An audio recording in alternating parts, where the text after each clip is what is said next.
Hello again, and welcome to Broadcasting Scotland. It's Sunday the 18th of December. I'm Andrew Wilson, and thank you for joining us on the Full Scottish. This afternoon, I have the latest daily update from Ukraine on day 298 of the illegal Russian war of aggression and imperial ambition. Then I will introduce our guests for this afternoon, and then together we will look in a little more depth at the past week's key headlines from Scotland and around the world. President Volodymyr Zelensky has said that power has been restored to nearly 6 million Ukrainians after Friday's barrage of Russian missile strikes against the country's infrastructure, including its electricity generating systems. On Saturday, the mayor of Kyiv, Vitaly Klitschko, said that heat had been restored to 3/4 of the capital's residents and engineers were continuing to work to stabilise the supply. However, half of the province of Kyiv still lacked electricity yesterday. The Russian President Vladimir Putin has held meetings with his military commanders and sought their proposals on how Russia's campaign in Ukraine should proceed during a visit to the operations headquarters, the Kremlin said.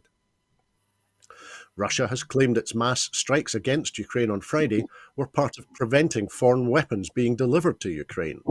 The attacks on energy facilities have prompted Ukraine's allies to accuse Russia of more war crimes. Rescuers have recovered the body of an 18-month-old baby boy from the rubble of Friday's Russian strike on a 3-story residential building in the central Ukrainian city of Kryvyi in the Dnipro region. In total, 4 children were killed in the attack on Kryvyi. 13 others, including 4 children, were injured. Russia has denounced a decision by Moldova to temporarily ban 6 television channels as political censorship. Moldova has accused the channels of airing incorrect information about the country and Russia's military operation in Ukraine. Moldova has reached a short-term energy deal that will help wean it off its dependence on Russian natural gas, the Deputy Prime Minister, Andrei Spinu, said on Saturday. Russia's campaign of strikes against Ukrainian critical infrastructure has largely consisted of air and maritime-launched cruise missiles, but has almost certainly also included Iranian-provided drones. That's according to the UK's Ministry of Defence. Major General Andriy Kovalchuk, a Ukrainian military commander, has said that Russia may try to invade from the north, potentially around the first anniversary of Putin ordering his troops to invade Ukraine. The Major General said the fiercest fighting might be ahead and appeared particularly focused on the possibility of Russian troops invading via Belarus on Ukraine's northern border in order to target Kyiv. A Ukrainian presidential advisor, Mikhailo Podolyak, has said it is unrealistic to expect Kyiv to come to an agreement with Russia to end the war. And a 36-year-old man was killed inside his car after Russian forces shelled the southern Ukrainian city of Kherson on Saturday morning. A 70-year-old woman was also injured after Russian troops struck a western district of the city with artillery and multiple rocket launchers. Now, we're lucky enough to be joined this afternoon by 2 very special guests. Jools Bell is one of 2 SNP councillors for Kirriemuir and Dean in Angus.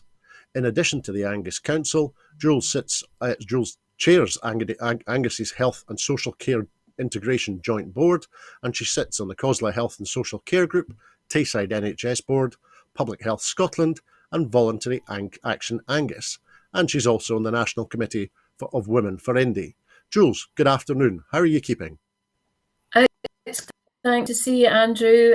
Cold and snowed in today where I am, but that's fine. I'm ready for it.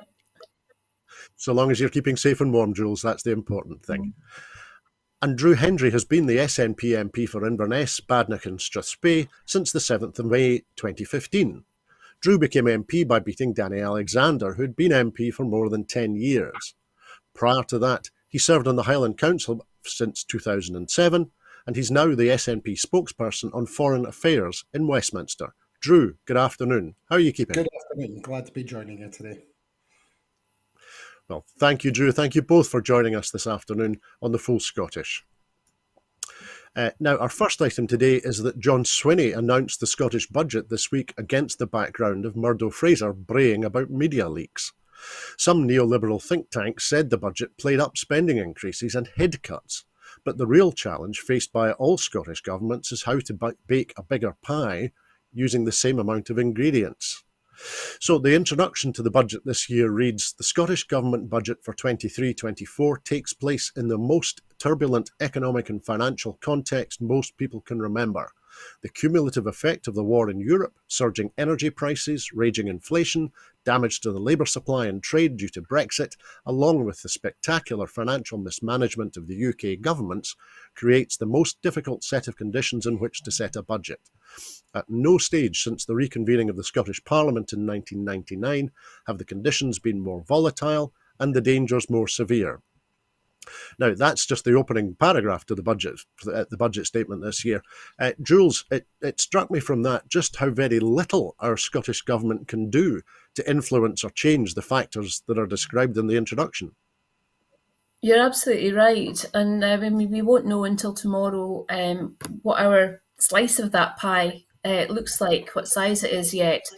And it's all about choices, isn't it? When you're jiggling things around to deal with a crisis, then some things are going to have to go. I really don't envy John in his budget, but neither do I envy any of us in local authorities having to deal with the winter that's going to be the most challenging most of us have ever known in our lifetime. And it's about, you use the analogy of a pie, but it's like a road traffic accident, if you can think of that. If you're a doctor or a nurse, you deal with the crisis in front of you. And I think the Scottish Government is doing all it can to mitigate the impact of the cost of living crisis, the winter pressures, tackling child poverty. It's a pragmatic approach, and I guess, no one's ever going to get it right, and there's never going to be enough. But I think broadly, at the moment, until I see some of the greater detail, it's going to go some way to help, and then it'll be up to us and local authorities to see how we can make that fit in terms of tackling our own priorities, facing the citizens of our communities every day. Thanks, Jules. And Drew, to look at this from the other end of the country, in a sense, or from the other perspective, Jules has been talking to us about the perspective from a local authority point of view. From the perspective of Westminster, what is it that Scottish politicians in Westminster, what is it that they can do to try and encourage or move the UK government to either provide Scotland with financing or powers, or to exercise some of the levers that Westminster has, but the Scottish government does not? Well, I think firstly it's important to underline that families, businesses, or public services are coming under sustained financial pressure, and the root cause of that, we should never forget, is 12 years of austerity that we never voted for, that's been driven through Westminster, that's been driven by a Conservative government and not sufficiently challenged by the Labour opposition, who seem to just want to hang on their coattails on this, along with many other issues. And this is something that people in Scotland should not have to be facing. But what the Scottish Government have done with their budget is try and tackle the big issues that we can, in terms of trying to make Scotland stronger, fairer and greener, supporting the core services that we've got to make sure that we're delivering on the things that people really need, and protecting as many people from the deep impacts of increased poverty that are being driven by decisions that, yes, you mentioned a whole bunch of things that are happening around the world, and you're right, there is a global inflationary crisis, there is the war in Ukraine that's been driving energy prices,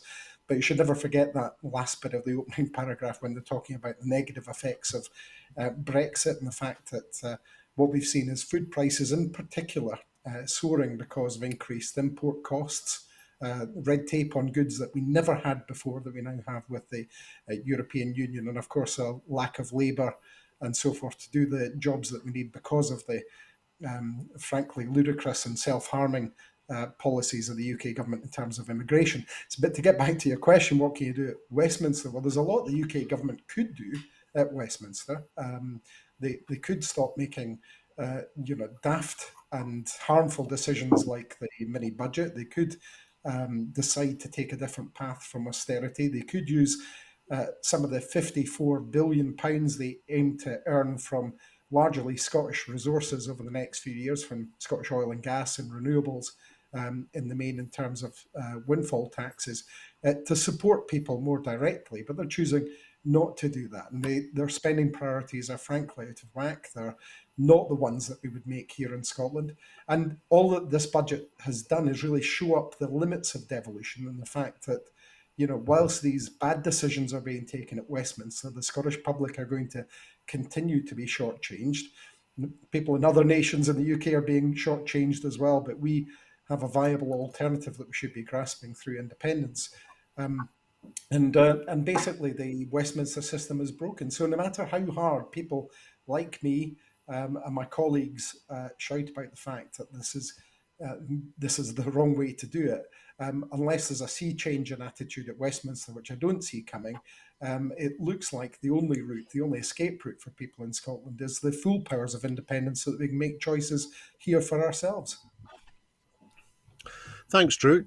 You mentioned priorities there, and I was going to talk about that next, because the budget statement says this budget will prioritise the Scottish Government's strategic objectives of eradicating child poverty, transforming the economy to deliver a just transition to net zero, and providing sustainable public services. But I was wondering how much chance there is of achieving these objectives when the Bank of England is warning that the UK is facing the longest recession in 100 years. The Scottish Fiscal Commission is forecasting that Scotland will enter a recession with record falls in living standards, and the economy is going to take 6 years to recover to pre-pandemic levels. And of course, as you mentioned, inflation is at a 40-year high, and that's having a corrosive effect on the Scottish Government's budget and their ability to respond to the pressures being felt by people and businesses. So I'll ask you both, but Drew, firstly, what do you think are the prospects for delivering on those particular three strategic objectives: child poverty, just transition to net zero, and sustainable public services? What are the prospects for the Scottish Government in delivering those as a result of this budget? Well, you'll see by the actions that are being taken by the Scottish Government that these are serious commitments and being prioritised within the limited devolved powers that we have. We've seen the £500 million for the North Sea transition, which has been failed to be matched by the UK government. At the same time, they've failed to invest in the carbon capture and storage that they promised to do on several occasions in Peterhead. When you look at eradicating child poverty, you can see real action there that's been taken in terms of the Scottish Child Payment, now going up to £25 a week. So we're taking these things seriously in Scotland. But of course, it's difficult. It's an incredible challenge when you look at what the UK government is doing. And in fact, that they're throwing a lot of gears into reverse, especially over dealing with things like climate change, opening coal mining facilities again and things like that in England, having a bizarrely positive attitude to fracking and trying to, although they quite like us to do it here in the Highlands bizarrely, but which won't happen. So they're throwing a reverse gear on a lot of things that are important to people, and of course they're driving child poverty. So the Scottish Government's having to work to swim against the tide of Westminster, and I think it shows that the real risk for people is not the powers of independence. It's not being able to take charge of our own affairs. The real risk is staying with Westminster, because every time they make one of these decisions, it drags us further away from where we need to be in order to be that progressive and more equal country that we can see in our neighbours of similar size around Europe that are all performing not only much better than the UK, but where the UK is at the bottom of the table on almost every measure against them. So it is a massive challenge, but we're determined here in Scotland to use what powers we can in order to take that forward. Thanks, Drew. And Jools, the same question for you, if I may. The priorities of the Scottish Government, the strategic objectives: eradicating child poverty, transforming the economy to get a just transition to net zero, and providing sustainable public services. From your perspective, what are the prospects for the Scottish Government to achieve that in the context of all of the economic headwinds that I mentioned and that Drew has been discussing too? I think it's absolutely critical that we make inroads on those issues. Poverty is a public health issue. The climate crisis is a public health issue. And if we don't really invest and time, money, resources into dealing with those issues, then we're never going to get out of the bit. Child health and the child payment, um, the such an investment in adults of the future, and in terms of the impact on and families, uh, in relieving some of that pressure, by increasing the breadth of that payment, is a huge thing. I mean, when I was a single parent back in the 90s, with a small child, just thinking about the kind of difference that would have made to me, and the stress levels that you're having to deal with making ends meet, is a huge thing. So don't underestimate the power of that. And as we've seen across, the country, it's often women in the lowest paid jobs that bear the brunt of austerity. Women are the shock absorbers of poverty, and we're seeing that deepen, and it really terrifies me. Women will bear the brunt of this terrible austerity that's deeper than we've ever experienced in the past. And they won't be able to escape relationships that are toxic. They will be, scraping around to make ends meet. The poverty related attainment gap is impacting the outcomes for our children. And if we can genuinely tackle that directly, by investing in those children, then I think we've got significant hope to hang on to. But let's not escape the fact that, as you said at the beginning, Andrew, we have a pie, and it's so hard to slice. We do not have the economic levers required to borrow money, to ease pressures across our economy, to develop that holistic well-being economy to the extent that we would genuinely like to, a society that's truly socially just, that we can tackle all of those ills that exist in our communities, that have existed for generations through Tory policies in the 70s and 80s around selling of our social housing. We'll never catch up with that in the current setup. And it's really important that, for example, our housing is sustainable, is efficient to run, that people can afford to live in them. And housing is a public health issue as well. It's all in the mix. And for me, it all absolutely comes down to public health, to health and well-being of our population and our communities that are struggling with mental health, with drug and alcohol problems. We don't have all the levers to deal with that the way we'd like to. It's enormous, and I think it is overwhelming. But I think the focus of that budget allows us to really target areas where we can make a massive difference within the levers that we have. Thanks, Jules. Some very good points there. I'm very grateful to you for that analysis. I'm going to move on now, however, perhaps to have a little look at what you could describe as the Winter of Discontent 2.0, because the question this afternoon is the UK government doing enough to resolve the strikes, or are they trying to stoke resentment against striking workers who are facing a very bleak Christmas? And of course, there's ongoing discussion now about the drafting in of the British Army to replace striking ambulance workers and perhaps border force officers too. So firstly, the list I saw this morning was Network Rail, Abellio Buses, Highways Agency, nurses, ambulance drivers, driving examiners, posties, border force officers, baggage handlers at Heathrow, and Amazon workers in Coventry. So Drew, do you think, is there a process here of moving towards a general strike in England? Well, I think there are real issues in dealing with Tory ideology over the cost of living and over people's right to seek fair pay increases. What we've seen, for example, if I start with the railways, what we see in Scotland just now is our railway services being affected by strikes because of Network Rail Action, which is a UK government entity.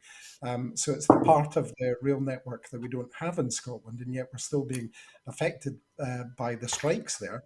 Whereas in Scotland, the rest of the Scottish part of that rail network, in terms of the operating company and the train drivers, the local staff, the agreements have all been made with the unions about how to take things forward into the future.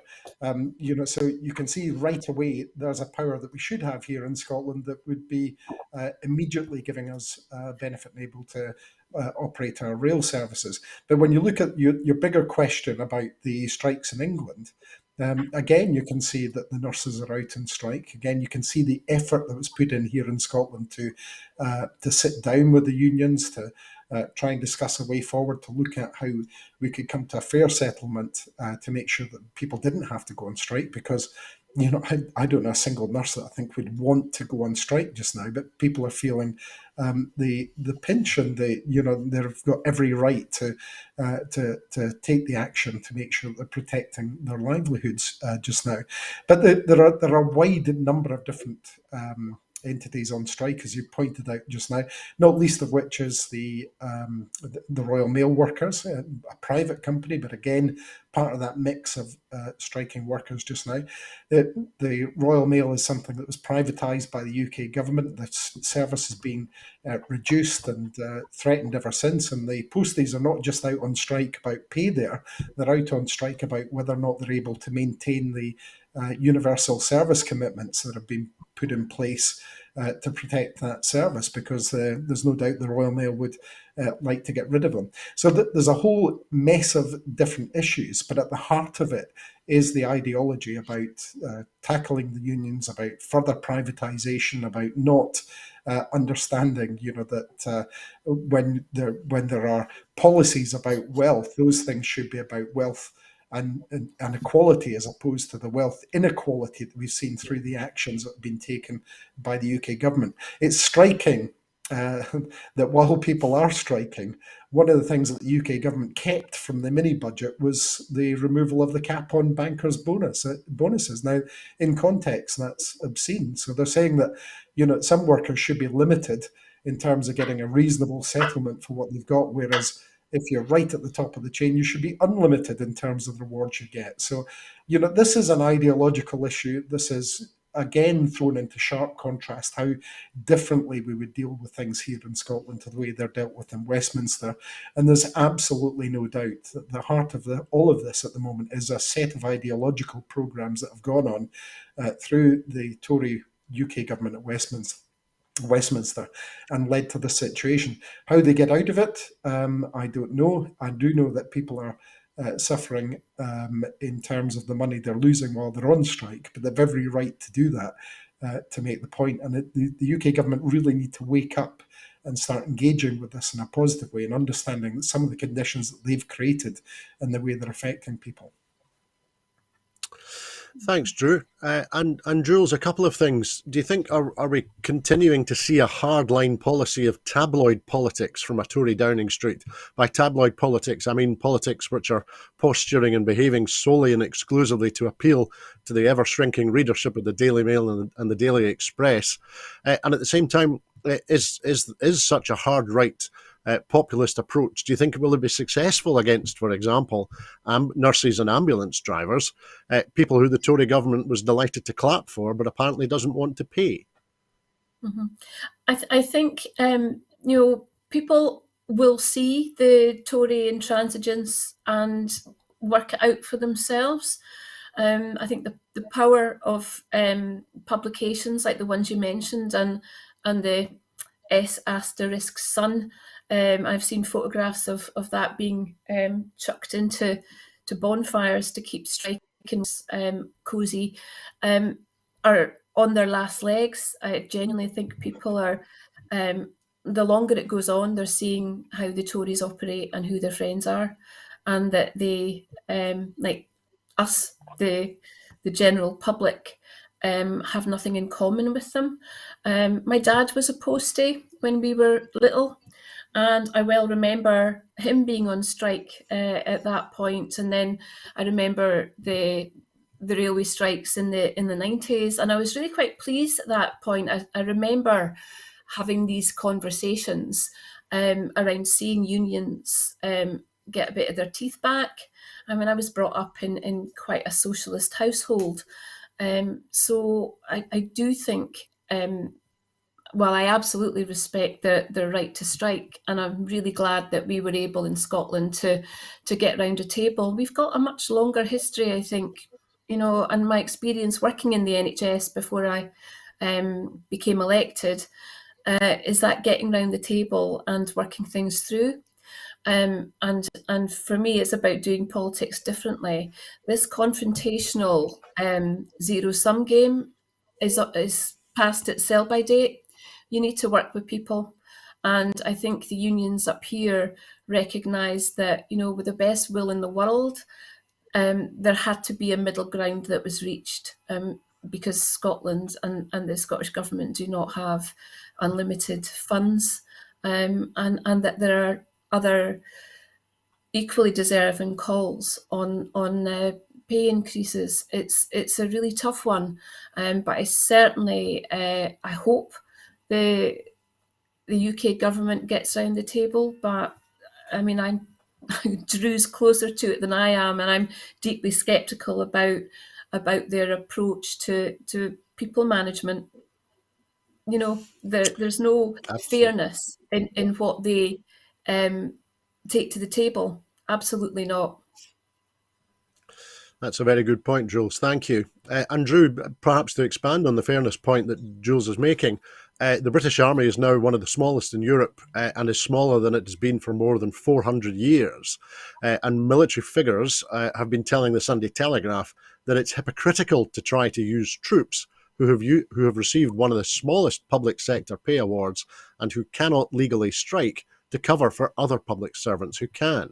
And do you think so, Drew? Is that a fair point? Do you think, given where you're sitting just now, do you think are we perhaps heading towards another Invergordon mutiny in the armed services if they continue to be treated like this by the government?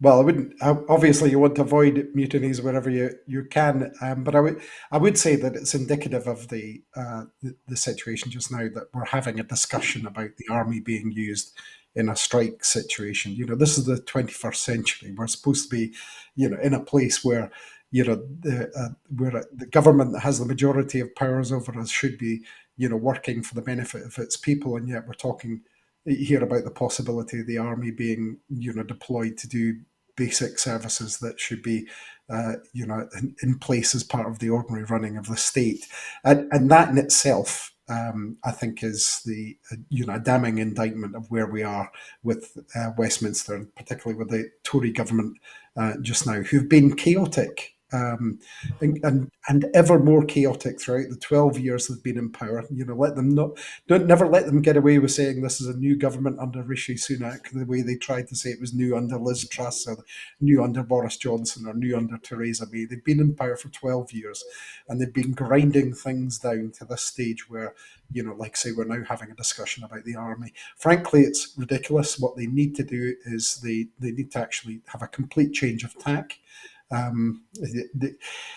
Asking whether or not I think that's possible with them is a big question. We'll continue to push them to have that change of view, but ultimately I think it's going to take an event bigger than they have internally in the Tory party to change direction from them. I'd like to see an election called as soon as possible, obviously, but I think the main event, I know we'll be talking about that later, is how we progress to becoming an independent country as quickly as possible, while they're taking these decisions. Thanks, Drew. Let's move on now, because this week the EU has confirmed that Bosnia has been given accession status, setting it on the path for EU membership once the country implements the required reforms in the areas of the rule of law, fundamental rights, economic development and competitiveness. Bosnia has joined Ukraine, Moldova and Northern Macedonia in the group of countries who are now being given accession status. And of course, this week we also heard that Croatia has joined the Schengen area and also has joined the Eurozone. So, Jools, firstly, Josep Borrell, the EU's High Representative on Foreign Affairs, wrote on Twitter, "Good news. Council recommending candidate status for Bosnia and Herzegovina is a message to all citizens of Bosnia and Herzegovina that their future is in the EU. Looking forward to the European Council's endorsement." So, Jules, is the recommendation of Bosnia for candidate status, is that good news? Absolutely. It blows out of the water the UK government's assertion that Scotland wouldn't get a shoe-in. We're perfectly aligned to step in post-independence if that's what the population of Scotland wants. And going by the result in the Brexit referendum, there's certainly an appetite for it. For a nation of, 4 million people, it shows small nations have absolutely a place in the EU. And I'm certainly very much hopeful that that's something that we take up post-independence. I miss that connection that we had. It felt like a spiritual connection, actually.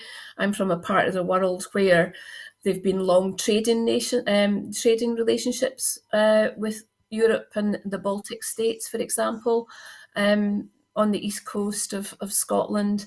And, there are family links. It feels familial. So I'm very hopeful, and this is another piece in the jigsaw, isn't it? It's a family of nations that I'd certainly be happy to be part of, and very hopeful that Bosnia gets there soon. It should give us all hope. Thanks, Jules. And Drew, I was going to ask you, we've seen calls for secession by the Serb-dominated entity, the Republika Srpska, and of course the ties between Republika Srpska President Milorad Dodik and Moscow. Do you think granting candidate status increases Bosnia's integration with the EU and helps to counter Russian influence in the country?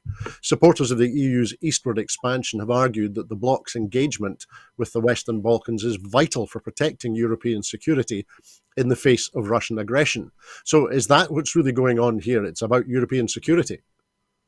Well, I think one of the great things about the European Union, since its inception, since the very start, when they started off as a fairly limited trading bloc and then grew into the entity as just now, has been the fact that it has been a vehicle for peace across Europe during that time. And it's one of the things that is very attractive about it is that we've had this sustained period across these nations in Europe that have been in the EU where there has been no conflict internally. And the more that we can drive that process to be more inclusive, very much support, for example, as you mentioned, the fact that Ukraine has been involved in discussions much more closely recently. The fact that Bosnia is in this position just now, because it is an incredible vehicle for pulling people together and having that sense of common purpose, having the both the economic and the institutional interest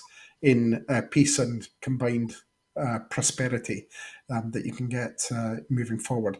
And of course, any country entering into the European Union comes in as an equal partner, as we know, unlike the situation we have in the UK Union, where there is no equality from that. So it's good that we see this enlargement. And when you speak to foreign ministers across Europe, as I've done, you will find them all talking about EU enlargement as the key aspect of the EU that they want to drive forward. They want to bring more countries into the club because it benefits everybody in the long run when that happens. And just to pick up and agree with what Jules says, I think this absolutely blows out the water the argument that Scotland somehow uniquely would not be accepted into the EU. It's quite ridiculous when you look at it in these contexts that the countries that are now being put forward in terms of accession to the EU, would be in some way, stronger candidates than Scotland. That's not the case. It's not the music that you hear from people, the mood music that you hear from people when you're talking across the EU either.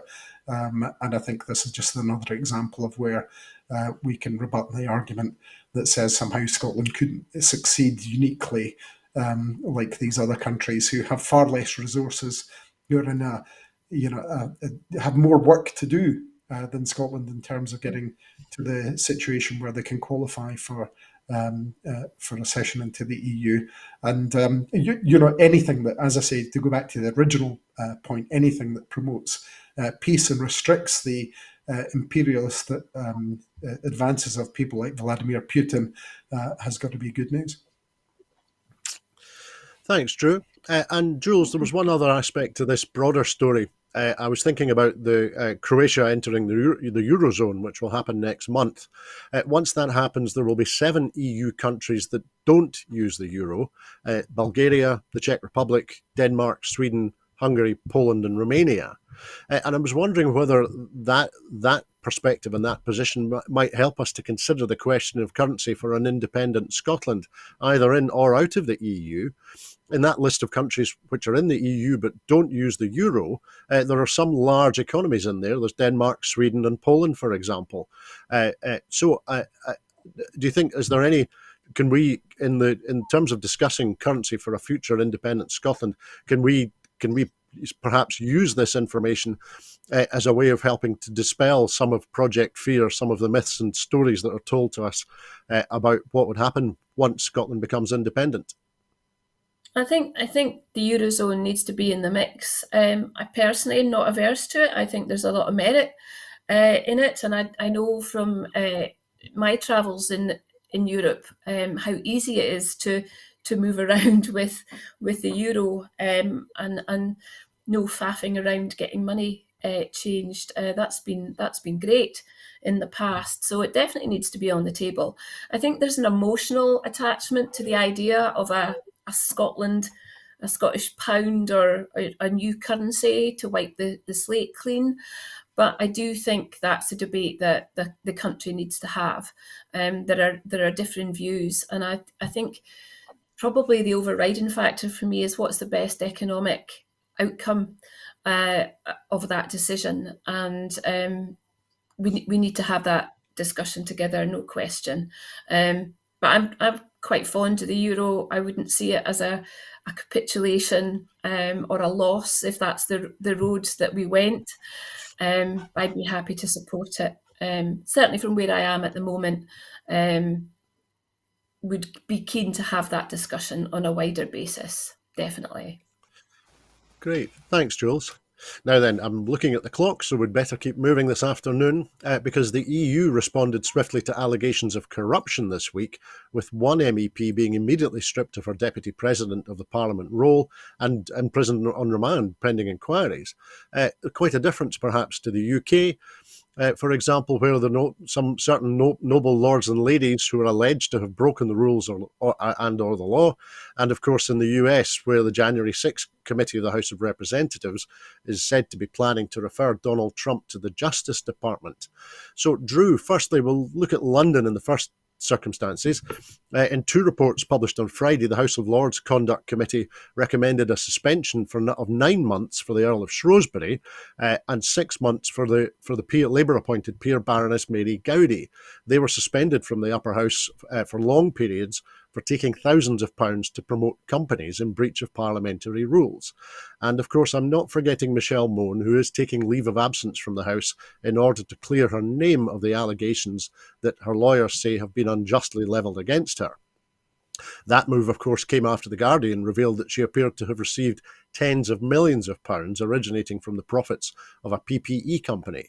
Now, at the moment, there's no Tory party investigation into Baroness Mone, and she relinquished the whip rather than have it removed.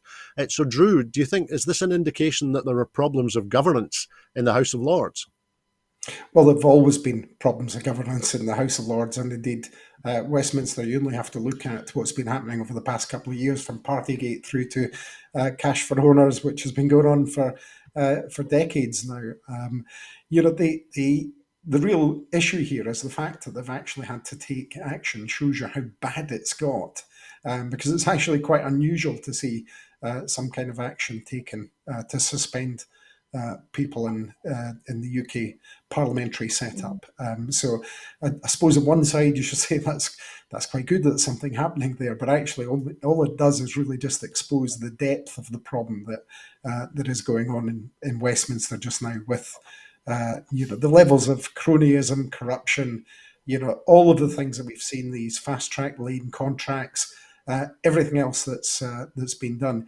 And I think the contrast is pretty sharp when you look at what's happened to Eva Kaili, the MEP in the European Parliament, where she's been stripped immediately of her committee place and her vice presidency, and they're taking action there. I think that was really swift action to take as soon as this came out. When you look at what happens in Westminster and how it drags on there, I think it's quite a sharp contrast. And I don't think we've and I'm not entirely sure we'll ever get to the bottom of everything that's gone on in Westminster, particularly with the COVID contract scandals. But what we do know is that we've seen people go into the House of Lords like Alexander Lebedev, with deep connections to the Russian intelligence services. We have people who've been put in there purely because of the fact that they've donated money to the Tory party, that they've been, donating to the Labour Party and others as well. In there, this is not a good place to be in terms of democracy, and Westminster is not a good place for democracy at this time. But I don't think that's any shock news to anyone. I think the real news, or the fact that all this is coming out, is just shining a light on how bad it is, how badly broken it is just now, and again why we need to be an independent country, a normal independent country here in Scotland. Thanks, Drew. And Jools, Drew mentioned there the case of Eva Kaili. In Brussels, MEPs voted by 625 to 1 with 2 abstentions to remove her as one of the Parliament's 14 vice presidents. The Parliament had been rocked by what is described by some as the biggest scandal in its history after Belgian prosecutors announced they had charged 4 people with corruption, money laundering and participation in a criminal organisation. And that was as part of an investigation into attempts by a Gulf state named by Belgian media as Qatar to buy influence in the European Parliament. The police had raided European Parliament offices and 19 private homes, finding data and hundreds of thousands of euros in cash. Kaili is one of 4 people charged, although she has not been officially named. And her lawyer has said that she's innocent. Her position is she's innocent. She has nothing to do with Qatar's bribes, her lawyer Michalis Dimitrakopoulos told Greek television. But the police have seized computers, mobile phones, £500,000 in cash in one house, as well as 150,000 euros in a flat belonging to an MEP and several €100,000 from a Brussels hotel room, according to the Belgian public prosecutor. So, Jools, are these events in Belgium a reminder of the dangers which can face elected representatives, and what do you think could or should be done to protect against corruption? Well, I think, for one thing, the difference in the EU case is that there seems to have been swift and fairly decisive action when these things came to light. I think, organisations can have processes and protocols and procedures in place. The trick is, I guess, to identify issues when they arise.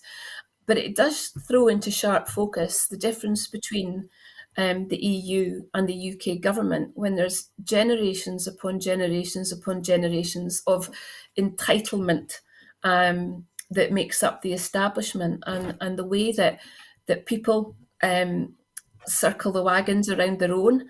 And it's much easier to start afresh with, new attitudes, new people, a much more democratic and inclusive way of governing. And we've seen the difference between the way the Scottish Parliament operates and, getting away from the arcane procedures and language and behaviours in the UK Parliament. I mean, all the nonsense about clapping or not clapping in the chamber, for example, I don't need to tell Drew that. but it is ridiculous. It's not a modern democracy at all that the UK delivers for us. And I think once we're independent, because it is inevitable, the rest of England will recognise just the extent to which Westminster doesn't serve them either. And I have said for a long time, I genuinely feel that a more federal setup will evolve once people can see Scotland standing on our own 2 feet and what we can achieve. Because it's all about political choices, isn't it? Poverty is a political choice, austerity is a political choice, and these are choices that we are fighting against all the time.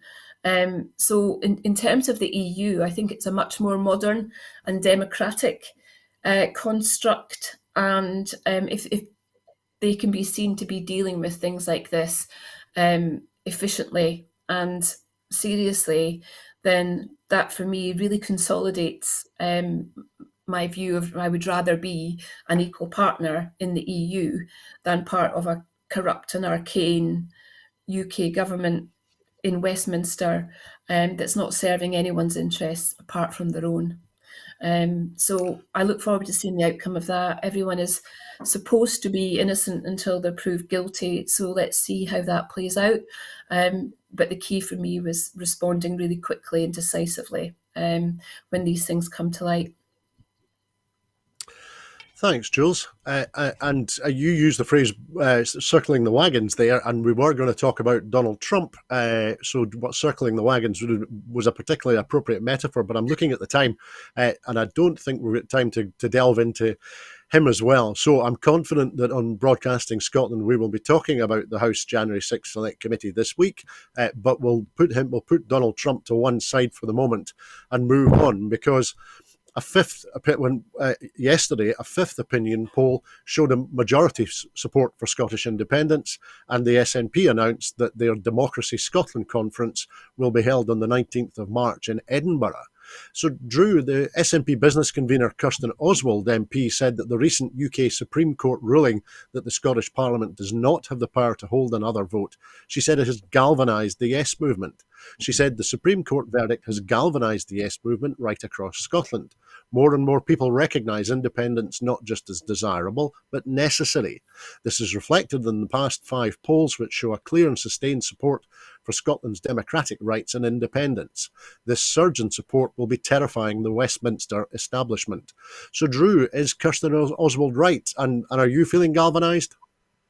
Well, I'm feeling very galvanised. I think Kirsten is not only right; she's been proven right, because I can give you breaking news that it's not 5 polls in a row, but it's actually 6 polls in a row showing majority for independence. A panel-based poll out today shows that Yes is at 52% in that poll as well. So I think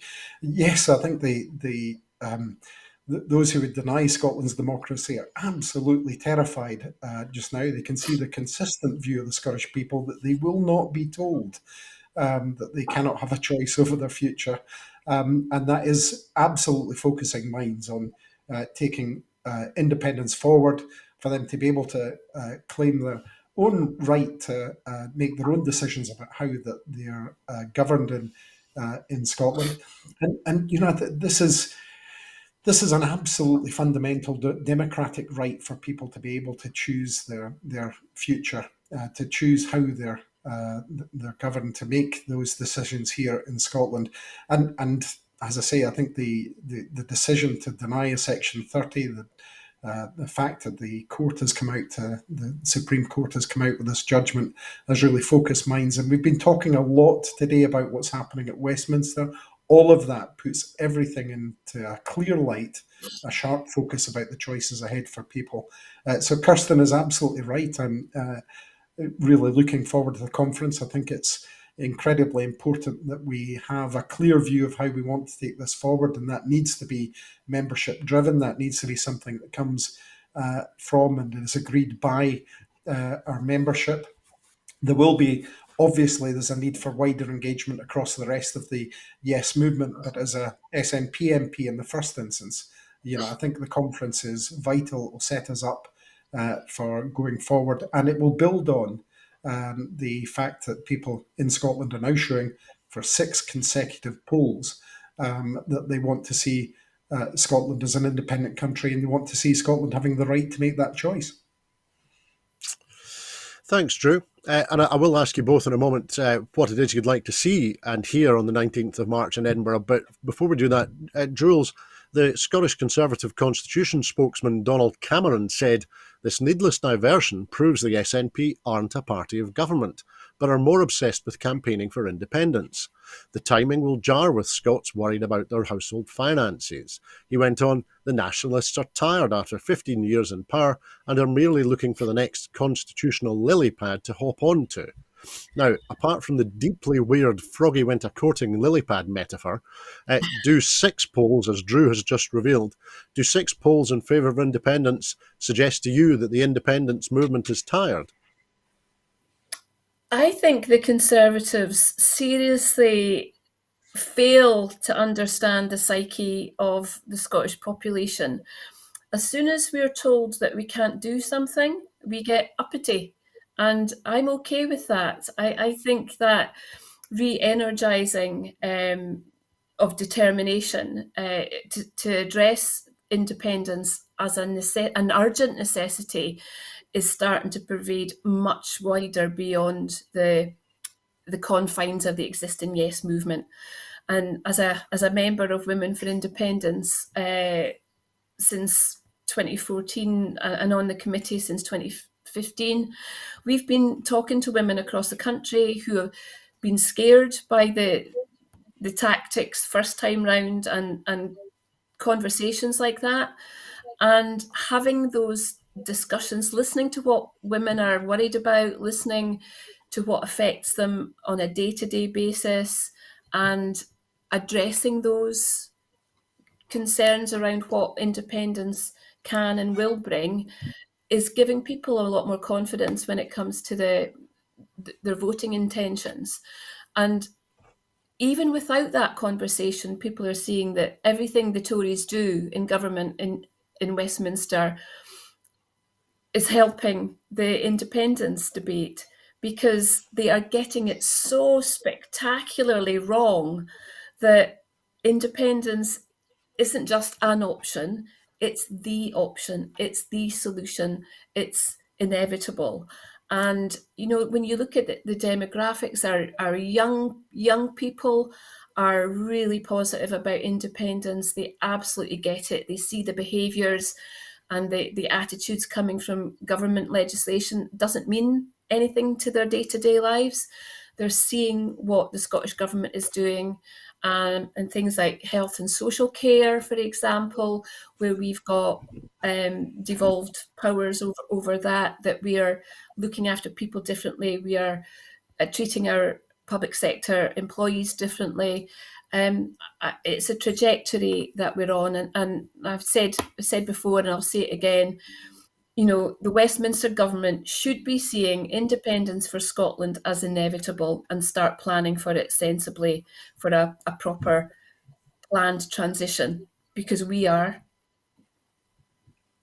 And Andrew, it's some brass neck for Murdo Fraser or the Tories to talk about people being worried about their household finances when the decision his party's been taking over years during this period of austerity, the mini budget, the Brexit shambles that they've imposed on people has been harming their household finances far more deeply than anywhere else, where we've got the largest electricity prices in Europe at the moment. These are all things that have been influenced or created directly by decisions that have been taken by a Tory government at Westminster. And like I say, they keep coming out with this stuff about the distraction of independence. No, independence is actually a necessity to get away from the kind of harmful effects of the decisions that are taken at Westminster by people who don't care about people here and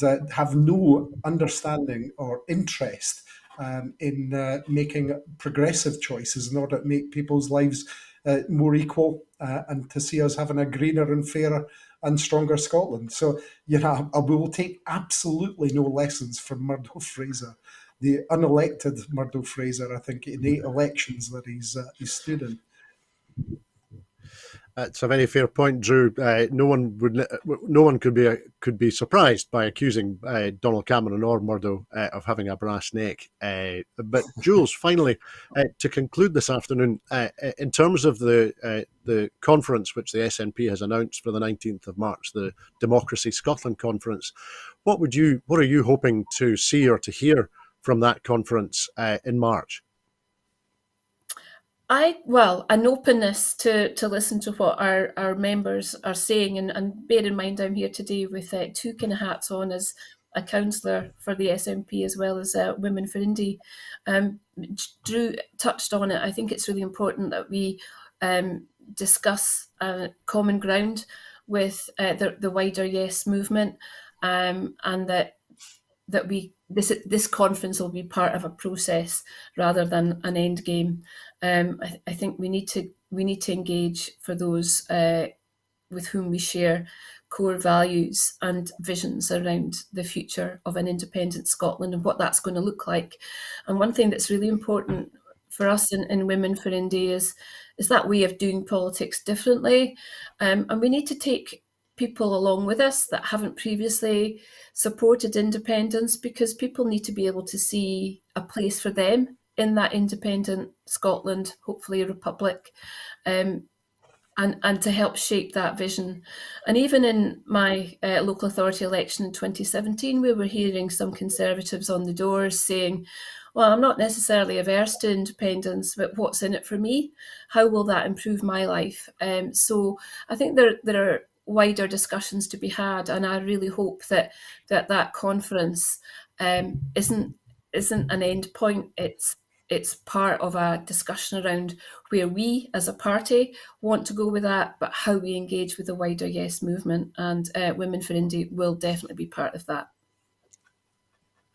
Jules, thank you. We're looking forward to ongoing and constructive discussions about a vision for the future of Scotland and how we are going to achieve that. Thank you. But I'm afraid that is all that we have time for this afternoon. In making these programmes, Broadcasting Scotland relies on the support of viewers and others who value our distinctive approach to news, culture and current affairs. Please help us to continue to make these programmes, to continue to develop the station and to make new programmes. Our programmes will always be free to view, but if you can afford £5 per month, please consider becoming a Broadcasting Scotland supporter. We have set ourselves a target of adding 10,000 new supporters to enable us to employ staff to make more new programmes. To everyone who has donated and to everyone who has signed up to make a regular monthly payment as a Broadcasting Scotland supporter, thank you very much. There are other ways in which you can contribute to our work. If you would like to volunteer to work with Broadcasting Scotland, either behind the scenes or in front of the cameras, or in any other way that helps our work, then please visit our website at www.broadcastingscotland.scot and send us a message there. You can find us on Twitter @BroadcastScot. Please like and retweet us there. And you can also find us on Facebook by searching for Broadcasting Scotland. When you're watching us on YouTube, it would be great if you would like and subscribe to Broadcasting Scotland on that platform. Click on the little bell. Now, we will be back tomorrow evening at 7 with the next edition of Scotland at 7, so please come back and join us then. And I'd like to thank everyone who has been watching this afternoon, and I'd also like to say a very special thanks to our very special guests, Jools Bell and Drew Hendry. Thanks, guys. Thanks very much. You're welcome. It's great to see you, Andrew. Thank you both this afternoon. I hope that everyone has enjoyed a tasty full Scottish today. Please have a very peaceful rest of your weekend. Bye-bye.